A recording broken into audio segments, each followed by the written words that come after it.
Hi, Breanne. Hi, YouTube. Hi, everyone. So excited to be here today to chat books with Breanne McIvor. We're going to be talking books. We're going to be talking about the group read for Caribathon 2023, which was The God of Good Looks. I should have picked this up earlier. The God of Good Looks by Breanne McIvor. We have the author here on camera. She's going to be answering questions for us live. And I am hoping that there will be lots of questions coming from the audience, coming from the field, because I know when we had our group read discussion at the end of the Caribathon session, there were so many great questions. And we posited some hypotheses, but we don't know the answers. So today we're going to get the scoop on the backstory to the God of Good Looks from the author herself. Breanne, welcome to my channel, welcome to YouTube, welcome to this space. We're so excited to have you. Thank you so much for having me. It's such a pleasure to be here. It's the pleasure is all of ours, I think. So before we get into the book itself, let's just talk about this cover for 1 minute. The cover is gorgeous. The cover also looks like you. So are you the model for this cover? Is Bianca based on Breanne McIvor in good looks as well as the book, the content? No. So it never even occurred to me Yeah. that the cover looked like me until I was at some book event and Uh-huh. somebody holds up the cover and she's Yeah. like, "Oh, you're on the cover." And I Yes. was just shocked. I said no. It looks like And you. um, yeah, so Bianca is not based on me in terms of looks. The cover is not supposed to be me. So yeah. But you're both beautiful. So it is a compliment. But I love this cover. I love all the things that we're getting from this cover. And I don't know if I understand all of them, but I love, are these supposed to be like sunbursts? Is carnival? It's this book evokes the spirit of the Caribbean. It evokes the spirit of Trinidad, the way I think about it. And I love how makeup is described. I asked some of the book club members to send questions for you. One of the book club members, she didn't really have a question so much as a comment about the makeup application in this book and how skilled you were at making makeup application readable, because as you can tell, I'm not a huge makeup wearer myself, but I loved reading about the makeup artists in this book, the makeup, but also what makeup represented, what it did and what it didn't, and what it did and what it didn't even try to do. And so I love how you describe, how makeup is used for expression. It's used for, so many different things, for helping people overcome challenges.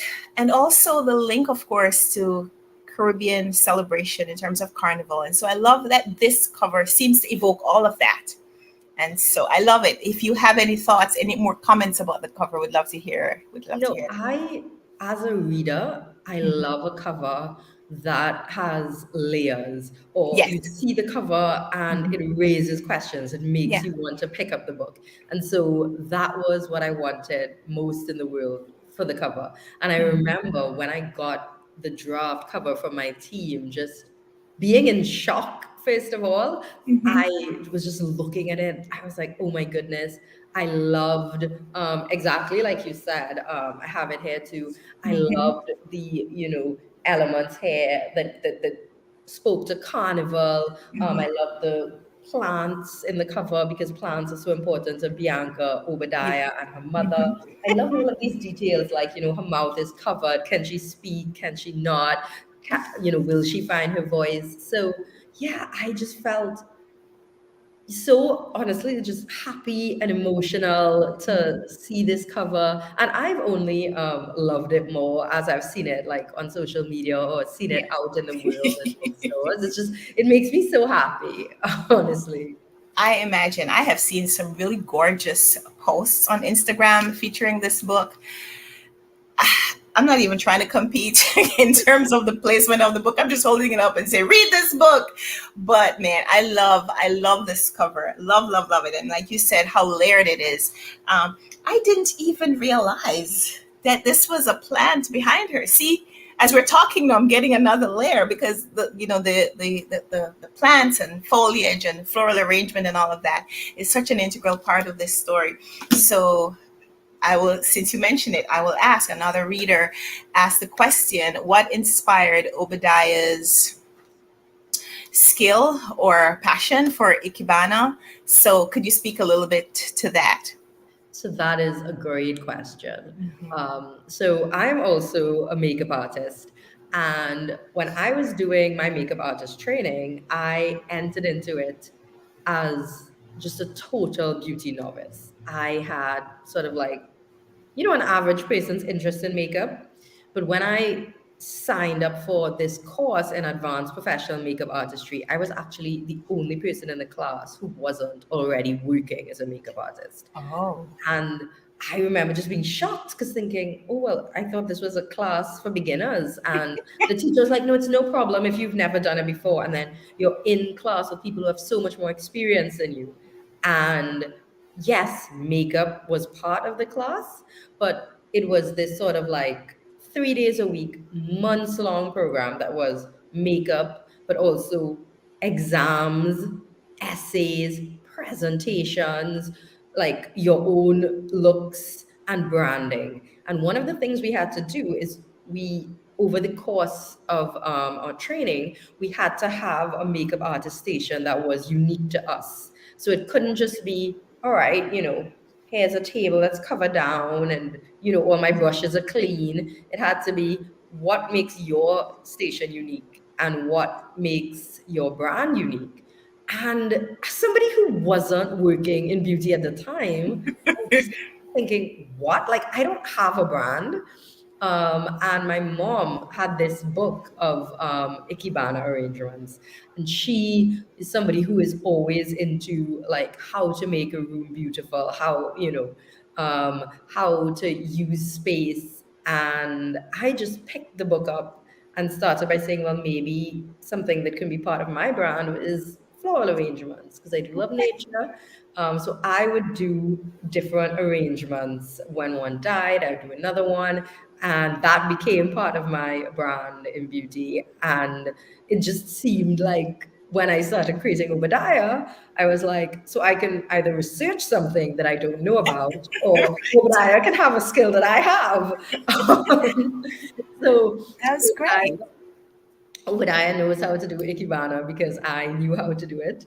But also, I just like the idea of, because it wasn't just laziness. I also like the idea of Obadiah having a skill where he can show, how careful he is, how meticulous he is, and that sort of through the floral arrangement, you get to see certain aspects of his personality. So Obadiah has this mentality where he's always thinking about scarcity or what if I don't have something in the future. And even, when he waters the flowers, you can see that he's thinking of those things. So yes, I mean, there were also, purposes for the plot, but I think the fundamental reason is just I used to do it, so he can do it too. And I think it's so well executed because it is a way that Obadiah speaks to the reader um, non-verbally, because we see him expressing things through the floral arrangement that he isn't willing or able to actually say in words to the other characters. Like I feel like he uses these floral arrangements to communicate with Bianca so well that she sees things in him that he might not have ever said himself. So I love that. I love that you've put some of your background and your experience into this book, and it works. I mean, it works so well. I love books. Oh, no, I love hearing that because that is exactly what I hoped Obadiah would do with the Mhm. floral arrangements. Because exactly like you said, he's somebody who has sort of like internalized this idea that in order to be successful, he has to portray a certain persona. Yeah. And he's been Yeah. doing it for so long that it's become like the default of who he is. And Yeah. so, particularly in the beginning, his actual words are awful at times, and I wanted to Yeah. show another side of him. Yeah. And it makes him, I don't know, it's like he uses the floral arrangement to get in touch with his feminine side, but it's not just a feminine side. It's just to show himself, right? So I love that. I'm going to show some of these comments that have been appearing. That I This is my first time using this platform, so you guys forgive me. So Pat is here. Pat said, "Hey, Karen and Brianne. I'm gonna do this and it's gonna show up." Yeah, there we go. Okay. And D'Angelo said, "Nice OC makeup." And Fatima said the cover is beautiful, which it is. D'Angelo has another comment here. He said, "One of the themes in this book that left the biggest impression on me is the conflict that highlights income inequality and how Bianca is so ignorant of how privileged she is." So that's a really intriguing perspective, and I'd love to hear your response to that, because is Bianca ignorant of her privilege, or is Bianca not as privileged as she may seem to some readers?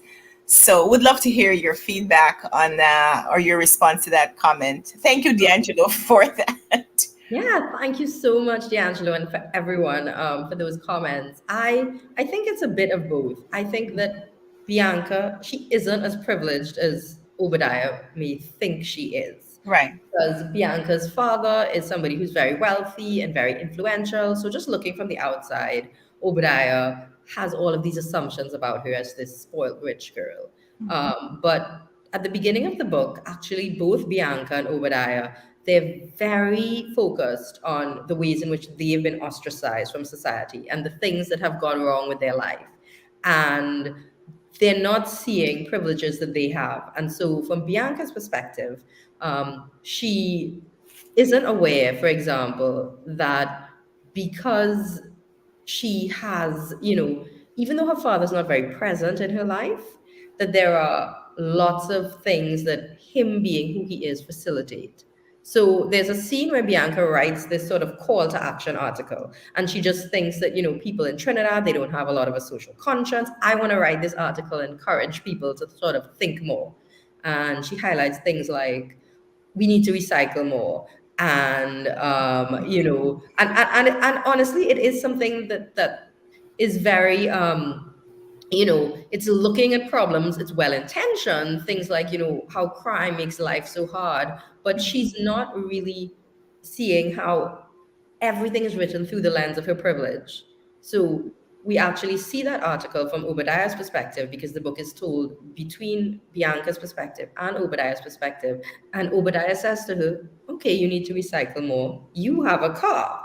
You know, somebody who doesn't have a car, where is the nearest recycling bin to their house? Right. You know, how are they going to put the stuff, are they going to get the garbage bag and get in like a maxi taxi and go to the nearest recycling bin?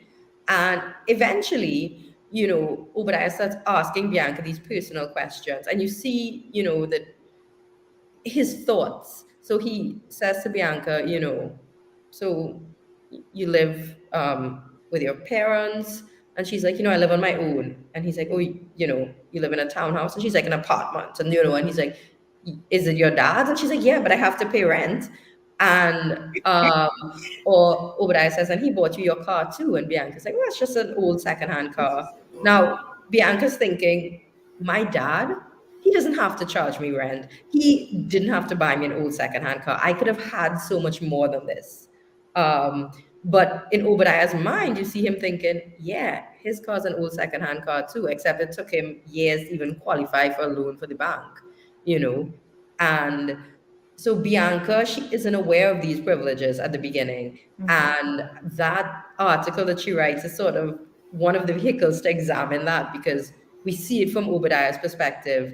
And we see that he's thinking, gosh, she just is living in her little bubble. But I Right. will also say that Obadiah is living in a bubble too.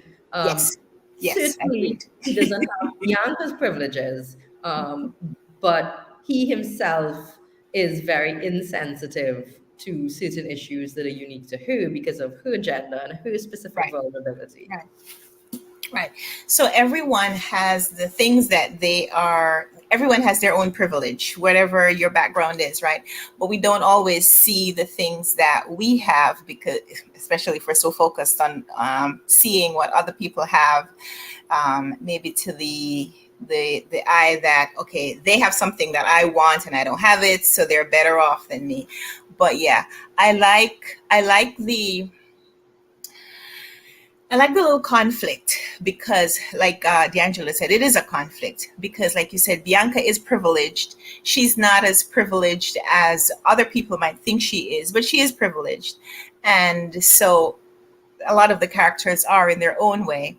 And are we looking to see they will if they will discover their privilege before the book before the book resolves. And we don't want to spoil the book for anyone who hasn't finished reading it yet. We don't want to spoil the end, but I love that conflict and how it is working out. I don't want to say if it actually is worked in the past tense, but I love how you process it, how you get the reader to go along with these characters on this journey of going a little outside of themselves, going a little bit outside of their pre-existing biases, their pre-existing thoughts on how the other people live and what the other people have and what success means and what it requires of you to get there. um, I love that journey. I love that journey. um, there are a few things about the book that when I was reading it, I was like, why did she do it like that?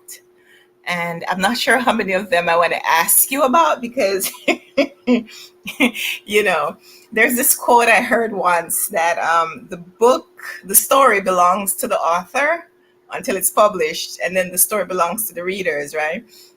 So I know you as the author, you had these thoughts about where these characters were going, and I'm sure with your editing team, publishing team, you had you may have had some changes.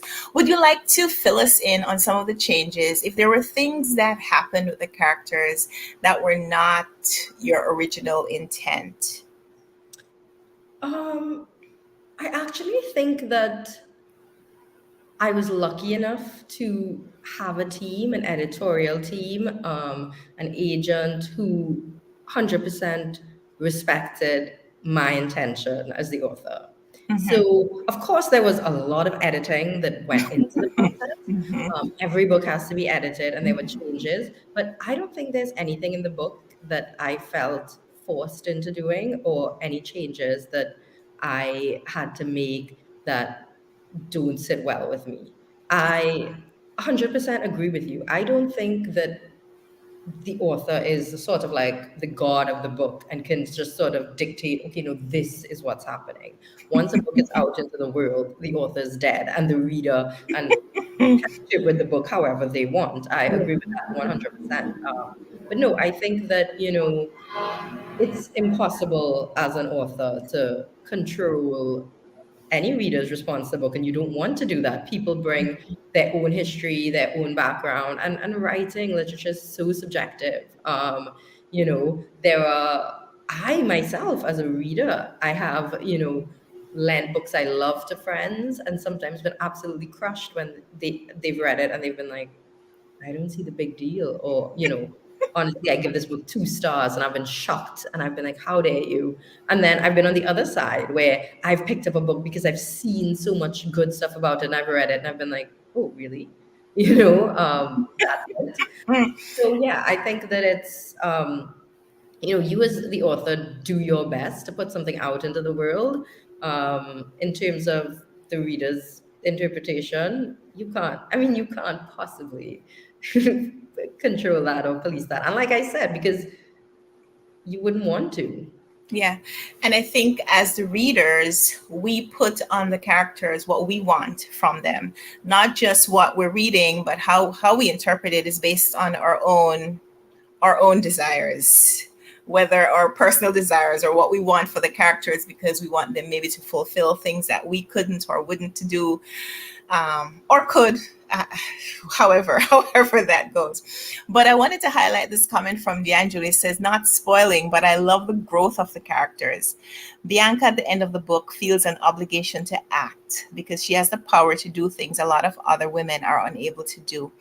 And one of the things that we talked about in our group discussion, a few weeks ago now, was how the was representation of women through the book, the different women who we met, and what we learned from them, and then the women who we kind of learned through other people's perspectives, like Bianca's mother, who we don't really see. We get to learn things about her, but we don't get her own story. And so that may be colored a little bit by Bianca's representation of her. But just in general, I felt like you gave us some strong women that even when they weren't necessarily doing what we wanted them to do and we were hoping that they would act differently, they were women who we could see that they were exerting their power, whether that power was in misguided, demonstrated in misguided ways or not. And so I love that representation. So maybe you want to speak a little bit about that. Yeah. I mean, I think that I understand that thing as a reader where like characters don't act the way you want them to act. And Bianca certainly has this very sort of chaotic side to her where she does things that sometimes might just be like, girl, what are you doing? Yes. But for me, that's some of the fun of books, Yes. that characters sort of behave in a way that, yeah, just like real people. I mean, I can't say that I always act in a way that I'm proud of, or I would do it again if I had a second chance. And I think that one of the things that I wanted to look at is because part of one of the real concerns about the book is sort of the gendered expectations of people in Mm-hmm. Caribbean society. Mm-hmm. And so the way that Bianca sort of clashes with these gendered expectations is that in the beginning of the book, she's had this affair with a married government minister. Now she's in her early 20s. He's older, he's more powerful, he's the one who's married, but she gets fired from her job and she becomes the person who's toxic socially. And I think that sort of that comes out of this scenario where we place so much responsibility on women for sort of maintaining these unspoken rules of sexual purity. And Bianca has violated that. And then, so she just becomes ostracized from society. And when we meet her at the beginning of the book, she's very isolated. She doesn't have close friends. Yeah. The scandal has meant that, she's sort of like a joke, basically, in Trinidad. Yeah. And Yes. how Bianca sort of responds to that, yeah, absolutely. Some of the decisions she make either come out of desperation in certain instances because, she needs money. She needs to make money. So she might Yeah. to work with people who she would not choose to, but she just feels like I have no choice. Her early interactions with Obadiah, both of them, I do think he's a lot worse, but both of them, sort of really butt heads. And I think that part of the book is about that. How do you sort of reclaim in a way your identity when it's been sort of taken from you, or when you are being told, no, no, no, these are the rules that you have to follow in society. Mm-hmm. um, and like you said, Bianca is the main character, but of course she can't be the only woman or the only Mm-hmm. type of female character in the book. So there are other characters who sort of find their power in different ways because they have different characters. So Radhika, who's a secondary character, she has entirely different set of challenges from Bianca. But ultimately, all of the characters in the book, the men and the women, one of the things that they're grappling with is wearing a mask versus being the truest version of themselves. And I Mm-hmm. think that the way that characters of just all genders find their strength is seeing if there's space for them to sort of live in their truth. Yeah, so listening to you and then this comment that just came up, I feel like you've answered it. And maybe you want to add a couple more words. Is this fact that the minister's wife is the main one trying to ruin Bianca? Is she the main one? Anyway, meant to be a commentary on women internalizing the patriarchy. Yeah, I maybe you think want to respond I to that. think your question is a good question. I don't want to say too much about it because a lot of the Yeah, end hinges on it. yeah, But I think one of those questions is she really the main one? I think that's a good yeah. question to ask. But I do think that she is involved in trying to ruin Bianca's reputation. And yes, I do think that it's not as simple as saying, okay, the patriarchy is perpetuated by men and all women are victims. Right. Uh, there's an extent where many of us have internalized, patriarchal norms that have been in the society for hundreds of years. They're things that we may have been taught at school, told by our parents, told Yeah, by our grandparents. yeah. And it's not always easy, even if, you are trying to sort of establish an identity separate from all of this negativity. It's not always easy to do that. And so Eric's wife, she does that thing that where sort of she blames the other woman, to be like, yes, it must have been Bianca's fault for tempting Eric. um and it's a reality, it's a fact of life. Hmm. So yes, it is a comment on the ways that sort of women internalize the patriarchy, but also Bianca in the beginning of the book, she blames Eric's wife. She the, Yes. the person who she really thinks is the problem is his wife, not him. So Bianca herself has, internalized some of those ideas. Poor And so it's Bianca. kind of both of them blame each other. And somehow, at least in the beginning, it seems like, well, he doesn't really have any consequences for his actions, so it's not his fault. But that is such, and I don't know if it's a Caribbean thing, but I grew up in that kind of culture where the women are always the ones who get blamed for all this stuff. It's either the women who allowed it to happen or the women who didn't do enough to not let it happen or whatever, however it works, the women who pushed the thing. And yeah, I don't know if it's cultural or what, but yeah, we are going to move on from that topic because we could talk about that all evening. There's a question from D'Angelo. Thank you so much for these questions. They are fantastic. But it leads into a question that I had about the writing. So for anyone who hasn't read the entirety of the book yet, because you will finish it. This is that book that you will finish once you have started. So Bianca is working on this magazine, and I love it. I love everything about Extempo, which is the name of the publication. And number one, is Extempo a real magazine? Because if it's not, it should be. You should definitely pitch it because I would sign up for a subscription. There are articles in there that are just fantastic. Not just the writing, but the visual representation of the culture, how it's described. It's one of the things that I love in books. I should add, I love when books describe in a literary way visual media. Like this does it so well. Like I can see the magazine even though I haven't gotten the actual magazine in my hand yet.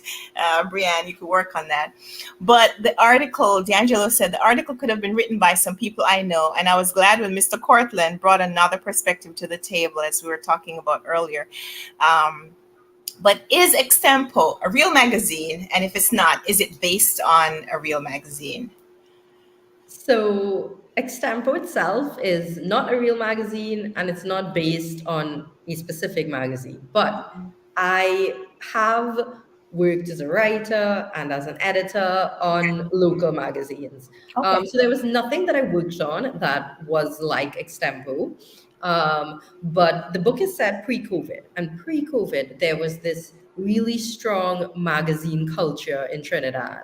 Now, a lot of that has moved online after COVID, but this Okay. really strong magazine culture where even though there was no reason pre COVID that all of that stuff couldn't be online, a lot of places would either sort of like business chambers, or places that worked in fashion, or sort of architecture, art, Caribbean living.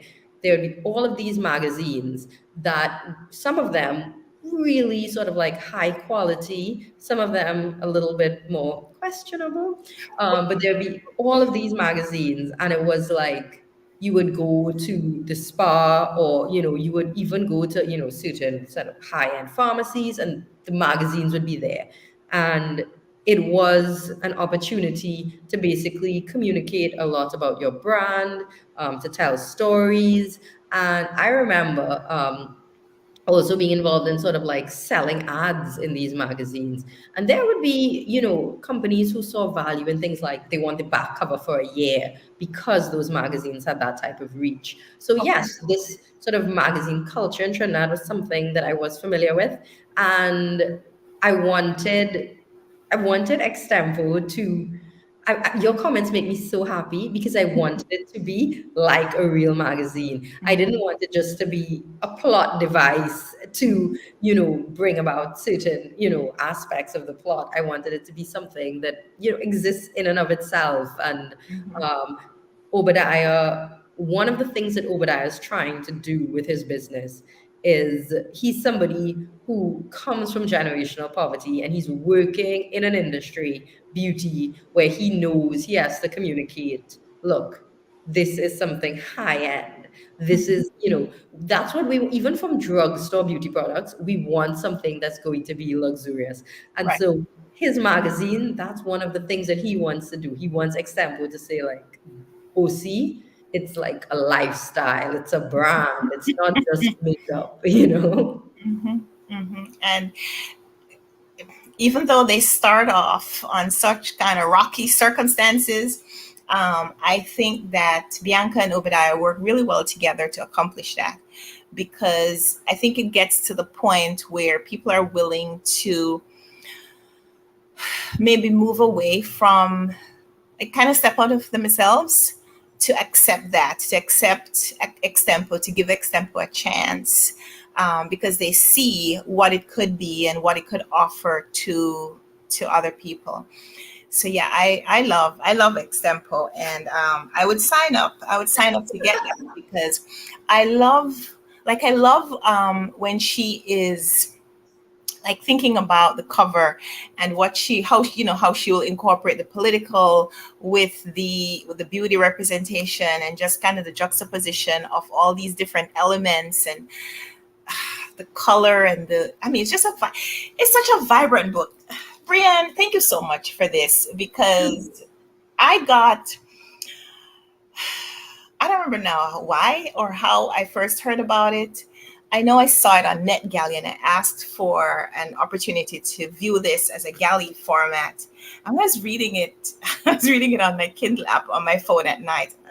I got to the point one night where I said, okay, I'm not going to go to sleep until I finish reading this book, because it was so, it's such an immersive story. We talked about this in the group read discussion, like just how well represented the Caribbean culture is in this book. Like, you incorporate so many of the elements that we look for in Caribbean books. And one that I must mention, because it seems to be weird, but it's not, because I understand why. But for a culture that is so rich with food, and even a book that is rich with food descriptions, Bianca is like anti-food in a certain point.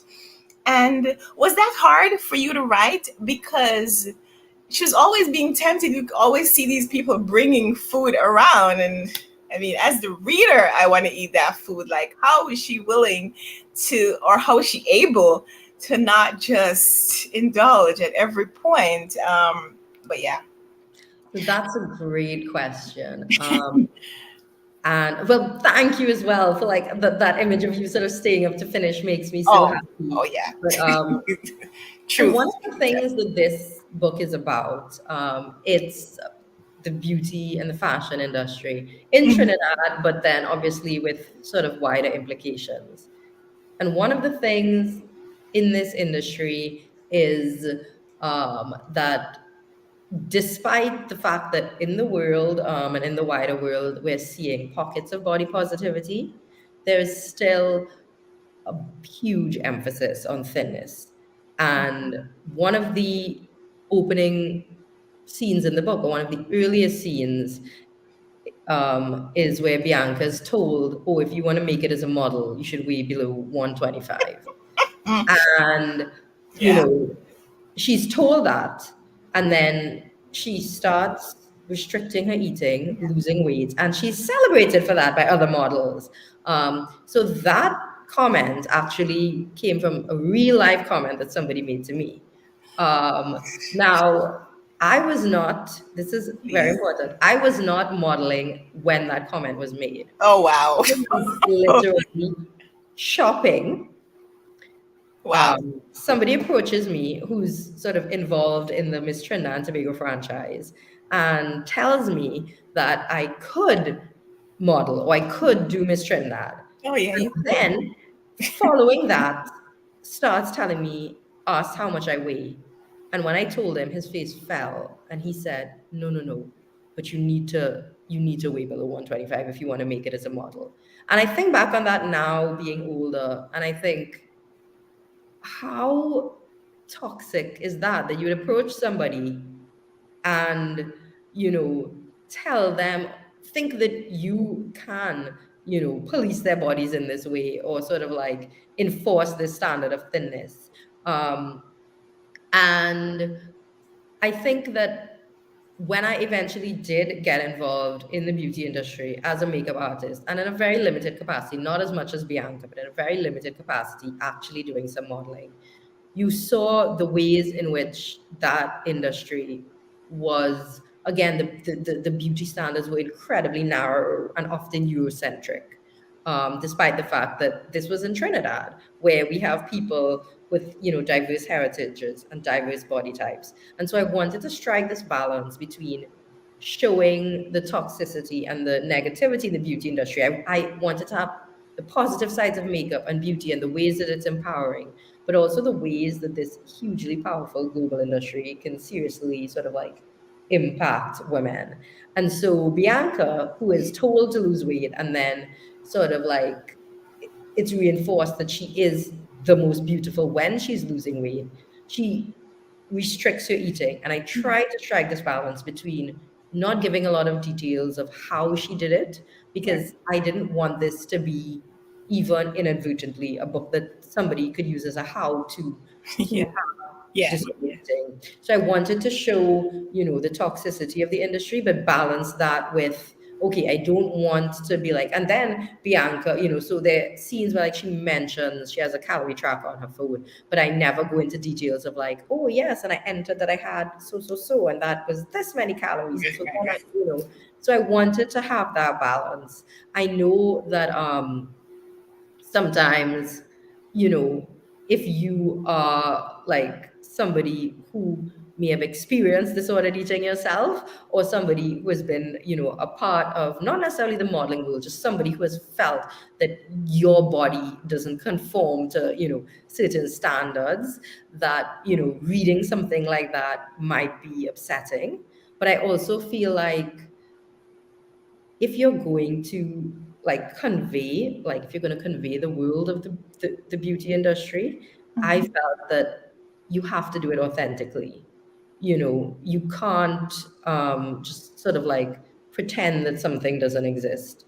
I tried to write sort of an authentic book based on my lived experiences, and I felt like that was something that I wanted to comment on. And I hope that by the end of the book, the message about beauty being sort of like something that should be more inclusive is clear. But I felt that, yes, I love food. I am, those food descriptions, like those are born out of me just eating constantly. But I also wanted to show sort of like, yes, the sort of Trinidadian culture, the food, the doubles, just callaloo, macaroni pie, all of those things. And Obadiah is a very good cook. So I wanted Yes. to show that. And I also wanted to show this other side. And I think that since the book has been out, it's been quite unfortunate, but people have reached out to me, both people who have sort of worked in the beauty industry and people who never have, with their own stories of just sort of being made to feel like they had to conform to standards. Sometimes it was weight loss, sometimes it was things like,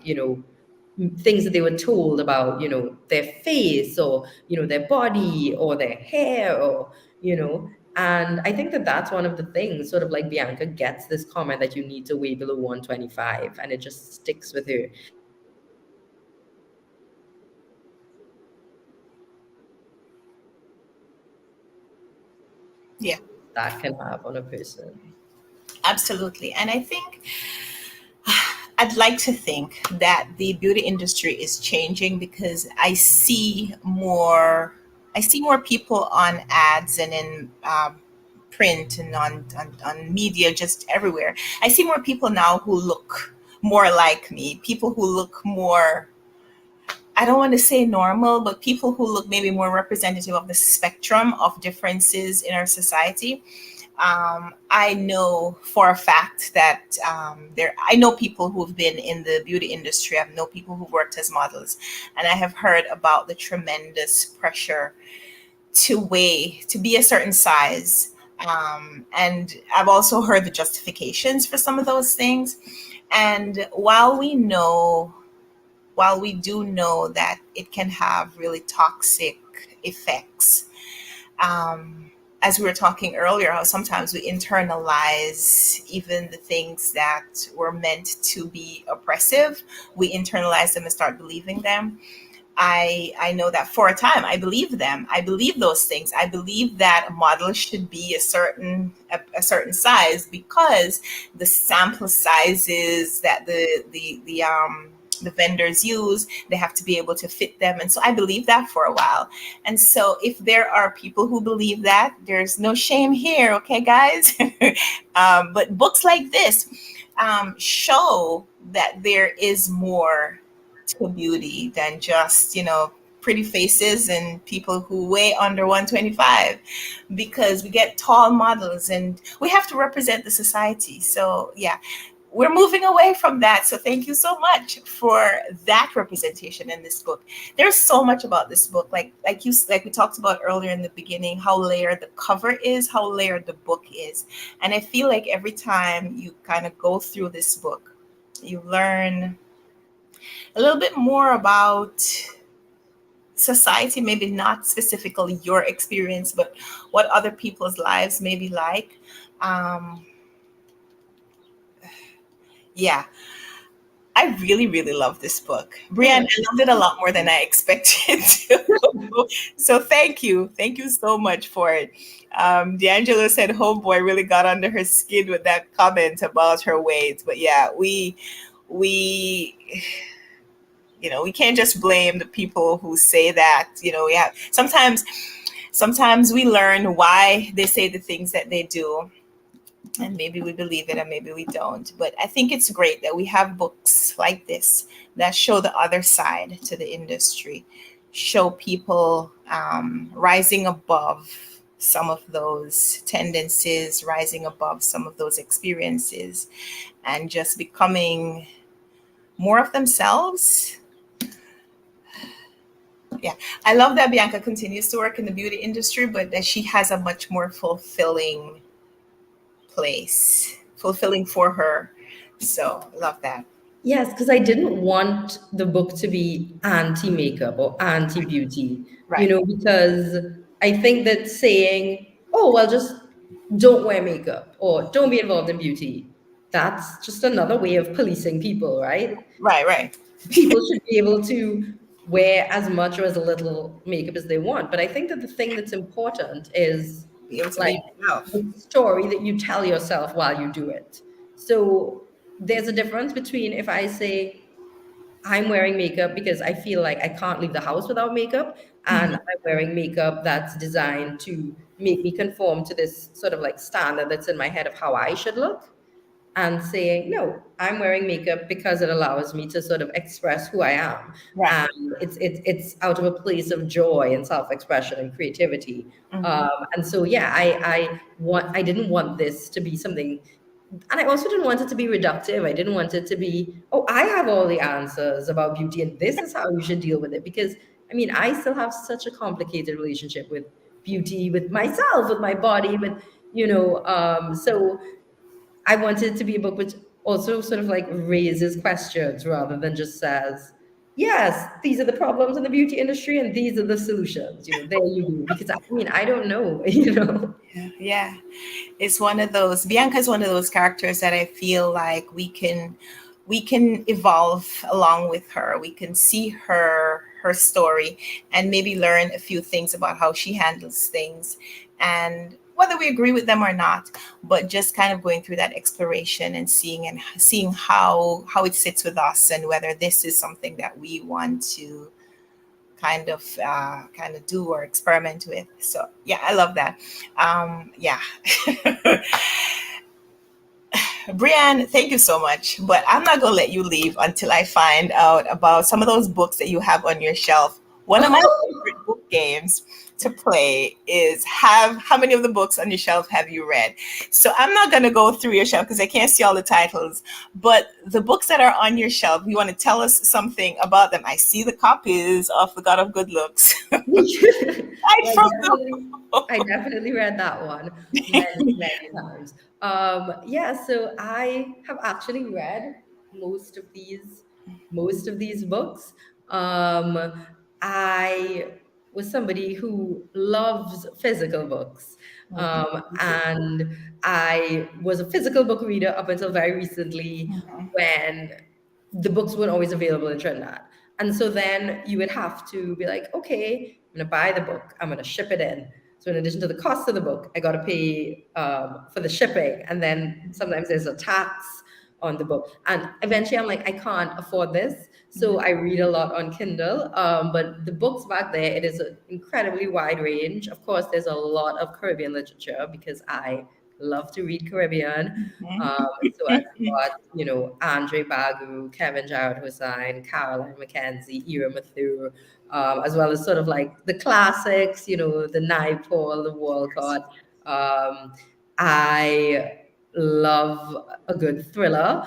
Sometimes you just want a book where there's like a villain and a hero, and like, is he gonna find out who the serial killer is? I think that like sometimes that is fun, and a lot of these are books from when I was at university, when I was studying. So some of them are more like, academic texts, or, can the subaltern speak? And something that I actually am trying to do is I'm trying to integrate more nonfiction into my reading, because I find that like I've gotten into this thing where I'll read a lot of, poetry more now. I'll read sort of like nonfiction memoirs, but things that have to do with sort of more meaty themes. I tend to be like I'll just Google this. So I'm actually reading, Eric Williams' Capitalism and Slavery as well, or rereading. Because I read it when I was 18, where, can you even absorb that book at that age? I don't That think was only about 3 years ago, right? oh God. Um, that's so sweet.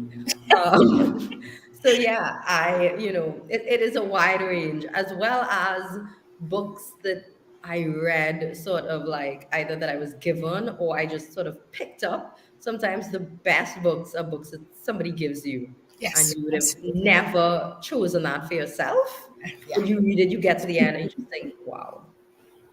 And that's one of the things that I love about the bookish community on Instagram and on YouTube. Bookish community, period. I get such great recommendations. Sometimes people will invite me to read books with them, books that I said, man, I don't know if I really want to read this book. When I started, I love it. So I love hearing that. I love hearing that comment about, people giving you books and having that same kind of reaction. That's And awesome. you and so many people online on like Bookstagram, YouTube, Twitter, Book Talk, all of that. Like, Mhm. what you guys do is so amazing, because just like you, sometimes I would not have even been aware of a book. It might not have been something that had a big marketing budget or something that has been, everywhere, but I'll see somebody post about a book and I'll read it, read the post, and then I'll think, no, but I have to read this book. Mhm. That's thanks to, people who, Yeah. it's a lot of time to take all those pictures, to write those reviews, to do this interview, So thank you to like, for helping all of us find more good books. But it's something that we probably wanted to do before bookish social media was a thing. Like, I remember reading books and wanting to talk to somebody about the book, but I didn't know anyone in my real life who read like that, or read those books, or had read that book recently enough to be able to have that conversation. So this is just like the culmination of a little bookworm's tree. So I love it. Last question for you, because I know we cannot monopolize your time. You are working on your next book. And so that is our question. What are you planning to publish next? Do you have it? That's a question that's hard for writers. Okay, so I'm not sure of the shape that it's going to take, because so I had a little notebook where I literally have like ideas for my next book, and I had three like quite fleshed out ideas. And I was just like, when The God of Good Looks is done, one of these things is going to be my next book. And I wrote a short story. I say short, it ended up being about 9,000 words. And I was like, okay, well, this is long. I need to cut it down for what I want to use it for. And instead of cutting it down, when I reread it, I said, no, I want to know these characters more. So I am about 40,000 words into that. Um, and I mean, it's just, when you feel the pull of certain characters and you just feel like, I want to know about these characters. Yes. That was what happened with me. So it is not one of my like carefully planned out ideas. It is something that I'm sort of feeling it out as I go. But I think that for me, my way into a story is always character. Like for The God of Good Looks, it was really Bianca and Obadiah. It was a similar feeling. I just wanted to know what was going to happen with them. And I felt interested in them. I cared about them. And it's something similar that's happening here. So it might be my next novel. I might finish and it might be a complete dumpster fire. And I might be like, should have stuck to About one of your ideas. it. Um, Good. but we'll see. Does it have any of the same themes from this book? Um, Not I think really. I think that there are. It's not another book about sort of like beauty and makeup. But I think that there are certain ideas that have always interested me. So I'm very interested in the sort of like class dynamics of Trinidad. I think that because Okay. I live in Trinidad, um, and I see that sometimes a lot of the sort of like narrative about Trinidad on the surface will be things like, oh, all are we is one, or, Rainbow Nation.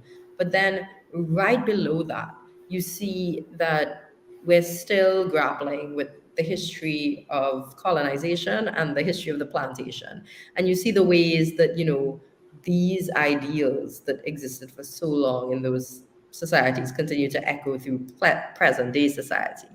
Um, and so I think that that's something that I'm interested in excavating, maybe in different ways from in The God of Good Looks. Because in The God of Good Looks, we had, you know, characters like Obadiah and Bianca, who, as we talked about, they came from different social classes. Um, and they were basically both navigating, sort of like respectability politics in society, or, expectations of, how women are supposed to behave. I see you shared that comment, sort of like Massa de Done, and that's something that Bianca's father says, at some point to explain, his philosophy when he was sort of trying to build himself up into a businessman. Or actually, when his father, Bianca's grandfather, was trying to build himself up into a businessman. So it might not be in the same way, but I think I remain sort of like very interested in that idea. And I think that also there are, this happens to a lot of writers. Sometimes you live through things and something happens to you and you think like, gosh, I need to write about that. And none of my characters are ever like people I know. It's not like, oh, Bianca's mother is my mother, or Bianca's father is my father. It's Right? not that. But sometimes, you just can't help being inspired by real life.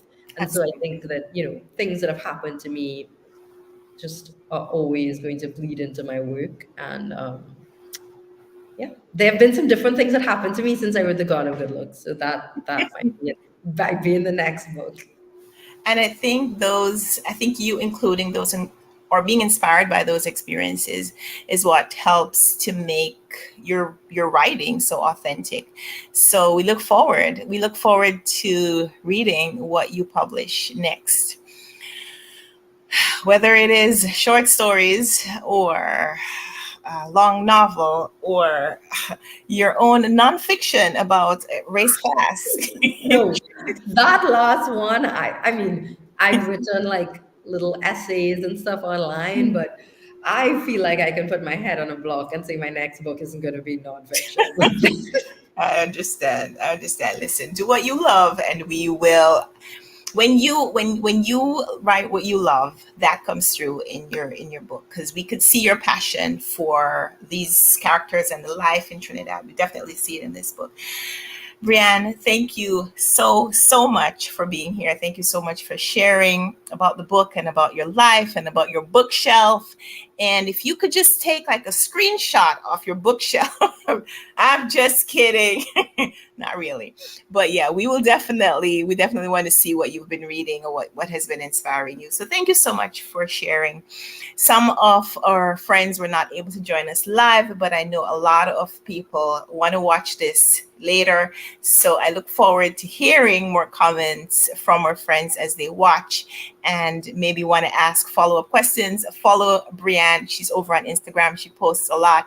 She was in England recently, and I love when you came back to Trinidad, Ken, when you went back to Trinidad.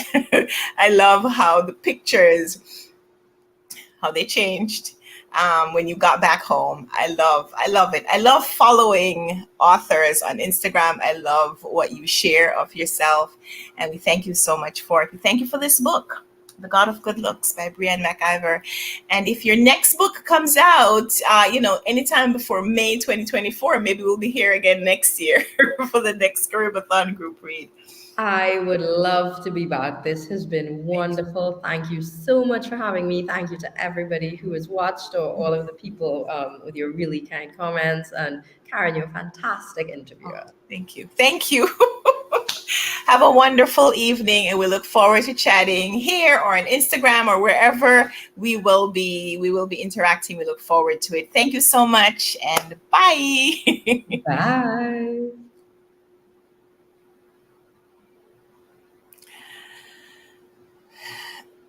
I am not sure how to take you off. Okay.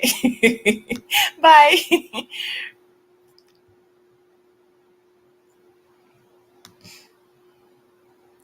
Thank you to everyone who commented. Pat, thank you so much. Thank you, D'Angelo. Your comments were fantastic.